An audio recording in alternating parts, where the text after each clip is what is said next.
مجھے جو جانور سے اوپر لے جاتا ہے علم، وہ ہے میرے رب کا علم، میرے نبی کا علم۔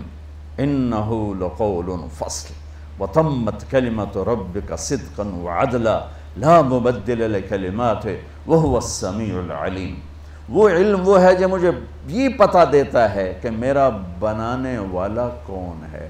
اب لاکھوں کتابیں پڑھ لو، اب اس چھوٹے سے سوال کا جواب نہیں ڈھونڈ سکتے، مجھے کس نے پیدا کیا؟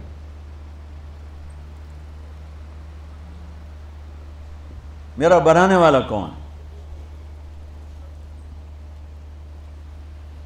اور میرے رب کا قرآن پہلے سطر میں کہتا الحمدللہ رب العالمین، پہلی سطر میں تعارف کراتا ہے کہ کائنات کا رب اللہ، زمینوں کا رب اللہ، ہواؤں کا رب اللہ، آسمانوں کا رب اللہ، رب السماوات والارض، زمین آسمان، مشرق اور مغرب کا رب اللہ، رب المشرق والمغرب لا الہ الا ہوا فاتخذہ وکیلا، مشرقین مغربین کا رب اللہ، فلا اقسم برب المشارق والمغارب، رب المشرقین ورب المغربین، زمین آسمان کا رب اللہ، ان فی خلق السماوات والارض، دن اور رات کا رب اللہ، واختلاف اللیل والنہار، کشتیوں چلنے والی کا رب اللہ، والفلک التی تجری فی البحر بما ينفع الناس، آسمان سے بادلوں سے پانی برسانے والا اللہ، وما انزل اللہ من السماء من ماء، زمین کو زندہ کرنے والا اللہ، فاحیا بہ الارض بعد موتها، اس میں زندگی کی رونقیں دکھانے والا اللہ، وبث فیہا من کل دابہ، موسموں کو بدلنے والا اللہ، وتصریف الریاح، آسمان سے بارش بادل کا نظام چلانے والا اللہ، والسحاب المسخر بین السماء والارض لآیات لقوم یعقلون۔ یہ علم کامل ہے، یہ علم راسخ ہے، اس علم کو چیلنج نہیں کیا جا سکتا۔ اللہ تعالیٰ پوری دنیا کے علم کو کہتا ہے هل عندکم من علم فتخرجوه لنا، جو علم تمہارے پاس ہے اس علم کو تیرا رب جب چاہے بدل دے، جب چاہے اس کو کھوٹا کر دے۔ ساری دنیا کا علم متفق ہے، آگ جلاتی ہے، ابراہیم علیہ السلام 40 دن آگ میں بیٹھے ہوئے ہیں، احلا ایام ہی، سب سے بہترین دن زندگی کے، جب آگ نے جلایا کیوں نہیں؟ آگ نے بھسم کیوں نہیں کیا؟ آگ نے راکھ کیوں نہیں بنایا؟ اللہ نے ہمارے علم کو یوں کاٹا پھیر دیا، قُلْنَا يَا نَارُ كُونِي بَرْدًا وَالسَّلَامًا، اے آگ ٹھنڈی ہو جا۔ جو تھوڑا بہت اللہ نے پڑھنے کا موقع دیا، بلال کے دادے کا نام کسی کتاب میں نہیں ہے، اتنا بے نسب آدمی۔ میرے نبی کا نسب آدم علیہ السلام تک ہے، اتنا عالی خاندان، ابو لہب کا اتنا عالی خاندان، اللہ کے نبی کے تو فیل سب کا خاندان عالی ہو گیا نا۔ میرے نبی کے خاندان کی عظمت اور عزت یہ ہے کہ آپ کی پیڑھی آدم علیہ السلام تک جاتی ہے، محمد بن عبداللہ بن عبد المطلب بن ہاشم بن عبد مناف بن قصی بن کلاب بن مرہ بن کعب بن لبی بن غالب بن فہر بن مالک بن نضر بن کنانہ بن خزیمہ بن مدرکہ بن الیاس بن مدر بن نزار بن معد بن عدنان بن اود بن حمیسہ بن سلامان بن عوس بن بوز بن قموال بن ابی بن عوام بن ناشد بن حزا بن بلداس بن یدلاف بن طابخ بن جاہم بن ناحش بن ماخی بن عیفی بن عبقر بن عبید بن الدعاء بن حمدان بن سنبر بن یثربی بن یحزن بن یلحن بن ارعوا بن عیذی بن زیشان بن عیسر بن اخناد بن ایہام بن مقصر بن ناحظ بن زارع بن سمی بن مزی بن عوض بن عرام بن قیدار بن اسماعیل بن ابراہیم بن آذر بن ناحور بن سروج بن رعود بن فائج بن عابر بن ارفقشاد بن سام بن نوح بن لامك بن متوشالح بن إدريس بن يرد بن ملها الإيل بن خينان بن آنوش بن شيس وبن آدم عليه الصلاة والسلام۔ سبحان اللہ، سبحان اللہ۔ اور یہ ملا ہے رتبہ بنو ہاشم کو ہمارے نبی کی طرف ہے کہ کسی بائبل ایک لوکا کی ہے، ایک متی کی ہے۔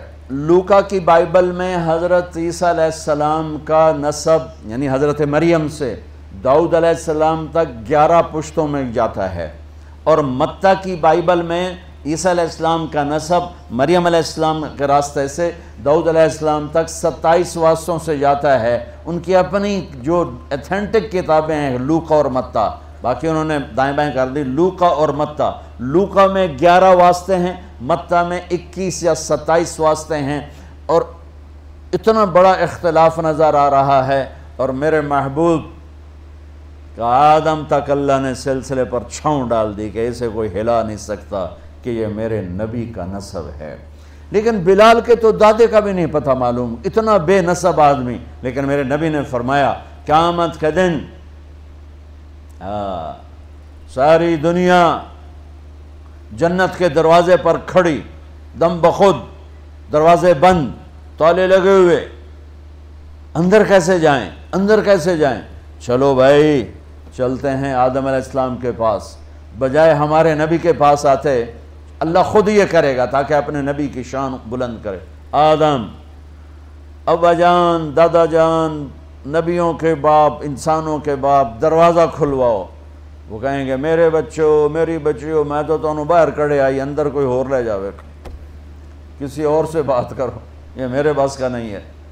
پھر یوں یہ سلسلہ چلے گا، نوح اور ادریس اور شیس اور شعیہ اور ابراہیم اور اسماعیل اور ساخ، یعقوب، یوسف، موسیٰ، یوشع اور زکریہ، یحییٰ، داود، سلیمان، لوط، شعیب، صالح، ہود، ذوالکفل، یسع، یہ چین چلا آ رہا ہے، چین چلا آ رہا ہے۔ اور یونس، آخر میں آئیں گے عیسیٰ علیہ السلام، سارے نبی کہیں گے بھئی ہمارے بس کا نہیں، بھئی ہمارے بس کا نہیں، ہمارے بس کا نہیں، آپ لوگ کسی اور کے پاس جاؤ، کسی اور کے پاس جاؤ۔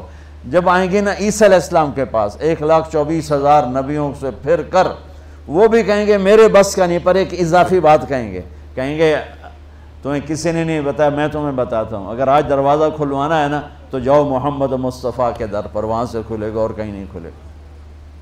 اب یہ سورا امت مسلم اور پہلی ایمان والی امتیں، یا رسول اللہ، یا حبیب اللہ، دروازہ تو آپ کہیں گے انا لہو، میں ہی کھلواؤں گا، اور وہیں سجدے میں چلے جائیں گے۔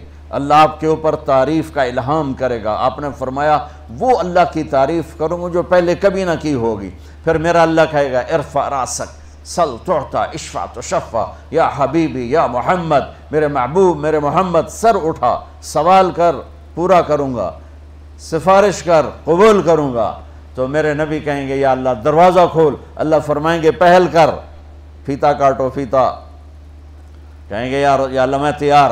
تو لوگ کیا دیکھیں گے؟ جنت سے ایک سواری اڑتی ہوئی آ رہی، اڑتی، جیسے جہاز ہوتا ہے اس کے تو پر فکس ہوتے ہیں، وہ ایسے پروں کو ہم تیرے ہیں، یہ جہاں چیز ہے کیا لوح و قلم تیرے ہیں۔ بلال میرے نبی کی سواری کی لگام پکڑ کے آگے آگے چلے گا، اور نے فرمایا میں دروازے پہ دستک دوں گا، اندر سے آواز آئے گی کون؟ میں کہوں گا محمد الرسول اللہ۔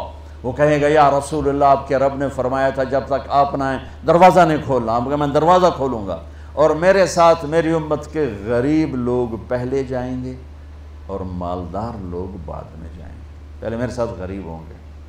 ابو بکر کہنے لگے میرا جی چاہتا ہے میں بھی آپ کے ساتھ ہوں۔ تو آپ نے فرمایا تو جب جنت کے دروازے پر آئے گا تو جنت کے 8 دروازے پکاریں گے، ادھر تشریف لائیے، ادھر تشریف لائیے، ادھر تشریف۔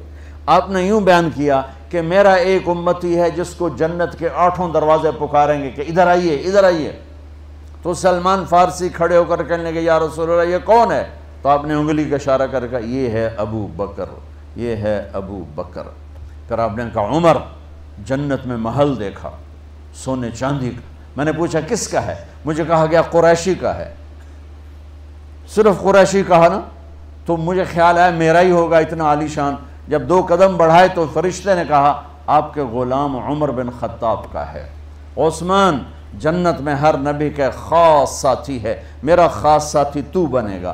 علی کا ہاتھ پکڑ کے یوں لاتے لاتے لاتے سینے سے لگا لیا، علی تجھے مبارک ہو، جنت میں تیرا گھر میرے گھر کے سامنے ہے، راضی ہو؟ تو وہ رونے لگے کہ یا رسول اللہ میں راضی ہوں۔ طلحہ، زبیر، ہر نبی کا ایک خادم ہے جنت میں، میرے 2 خادم ہیں، ایک طلحہ ایک زبیر۔ عبد الرحمن بن عوف تو سب سے آخر میں آیا، یہاں تک کہ میں ڈر گیا کہ تو برباد ہو گیا، وہ رونے لگے، یا رسول اللہ میں کیوں پیچھے رہ گیا؟ کہ تیرے حساب نے تجھے پکڑوا دیا۔